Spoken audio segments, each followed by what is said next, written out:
Skaven obviously have a huge variety of characters. Lord Skrolk sometimes gets lost in the shuffle. He is just an infantry caster after all, but he has a lot going for him, especially in a matchup like the Wood Elves. Today we've got another replay from Boojilicious. We're going to quickly go over the builds as there's some Vanguard shenanigans already happening. A couple of Wolf Rats with poison. Yeah, on each flank. We've got some Skaven Slaves, Lord Skrolk. Here in the center, Clan Vulcan's Tail Slashers. The fire damage gives them an extra boost against Dryads, which we definitely see quite a few of here. Some Rat Ogres protecting the flanks, along with some Plague Bugs. Definitely an interesting choice.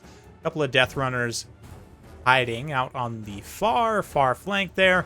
And then for the Wood Elves, it's a huge wide build with lots of Dryads, of course. Got Dryka leading the way, Treekin, some Deepwood Scouts with Swift Shiver Shards. Of course, extra magical damage and just extra DPS with that, that double shot there.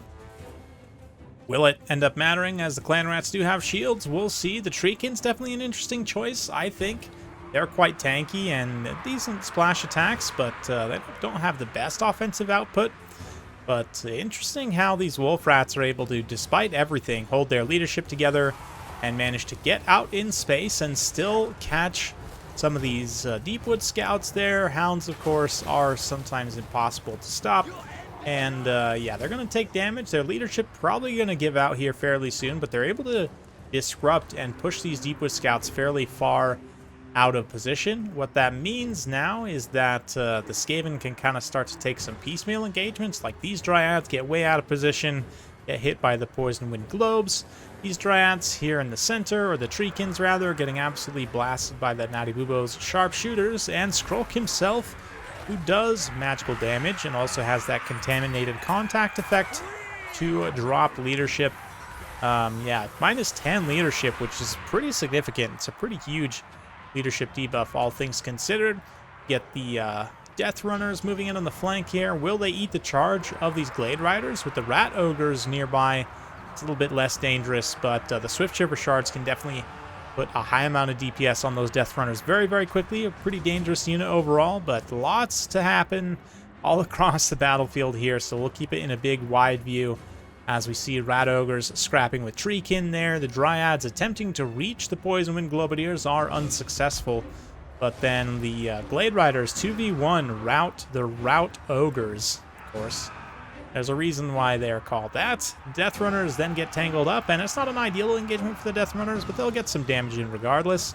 The other Death Runners pressuring heavily here. They've got the Concealment Bombs active, and they would be completely screwed here, except that there are some Wolf Rats and the Plague Monks also compromising, so the Swift Shiver Shards aren't able to effectively focus fire on the Death Runners there, and some serious disruption for the Skaven.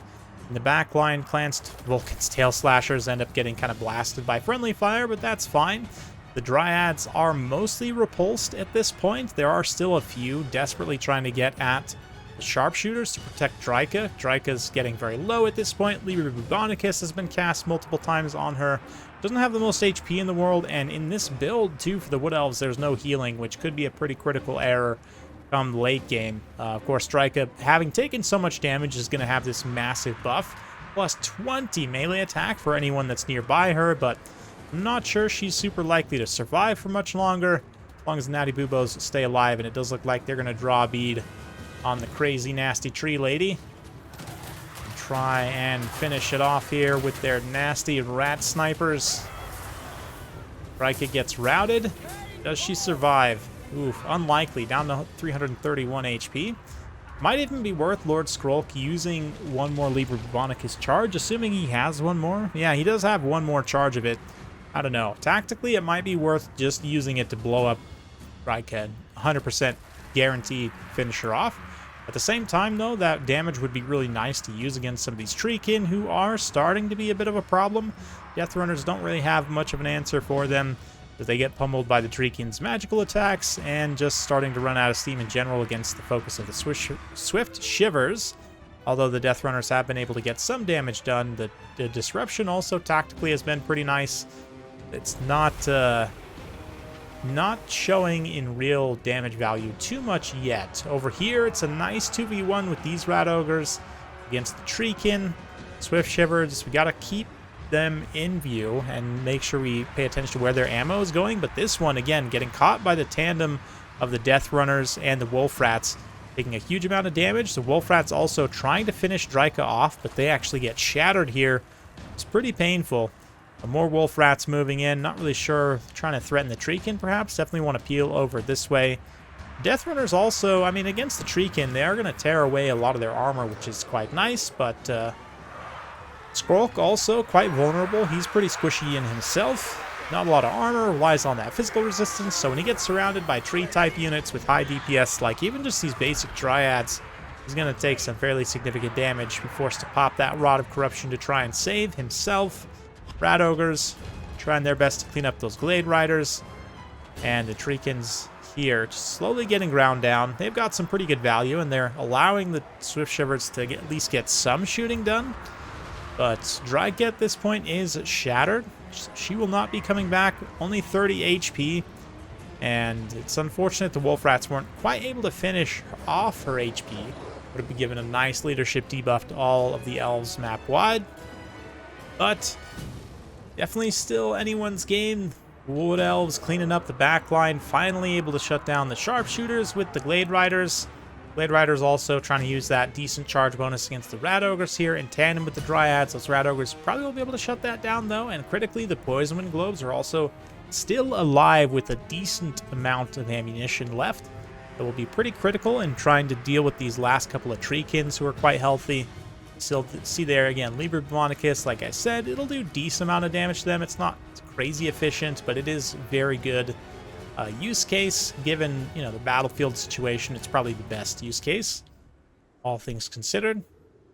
So we see kind of lines reforming here. Swift Shivers trying to get set again to create some kind of density of fire here, but will they be able to create some space is the question. Well, let's fast forward a little bit. We'll come up against the white line here and watch as the Skaven try and clean up some of the Wood Elves. Wood Elves try and get their Treekin and Deepwood Scouts into a mutually supporting position here. Try and break some of what's left of the Skaven, like these Rat Ogres and the Skaven Slaves. Get shattered, but very clutch concealment bombs by these Death Runners. They're going to be able to get quite close to those Swift Shiver Shards before getting revealed. They are now revealed, and let's see if the Wood Elves are able to respond. They're maneuvering the Treekin to try and maybe block there, potentially. But the Swift Shiver Shards just very vulnerable right now. And Treekin not very quick. Nice little Plague Breath there is actually enough to rout the Deepwood Scouts. So all of a sudden things are looking pretty grim for the trees. I mean, they've been looking grim for some time, but it's just the two relatively healthy Treekin left. And the, like I said, the Poison Wind Globes definitely have enough DPS to take them down. So we'll admire their last stand as Skrolk moves in once again with his Rod of Corruption. And, I mean, the Swift Shiver Shards are great, don't get me wrong. The Scatter Shot, though, means they are less accurate than other Elven bows. They also restrict your range, and they cost more than the regular Deepwood Scouts.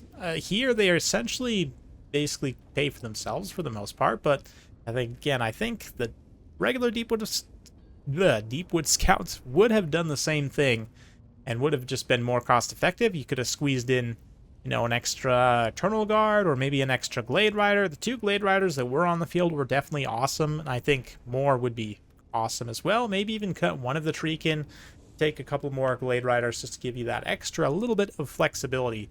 But it's definitely a fun one from Boojilicious. Not every day you get to see Skrolk perform, and he does a decent job here. He's not too expensive, so it does enough, let's say, tactically. But of course, the weapons teams carry a lot of the actual damage value.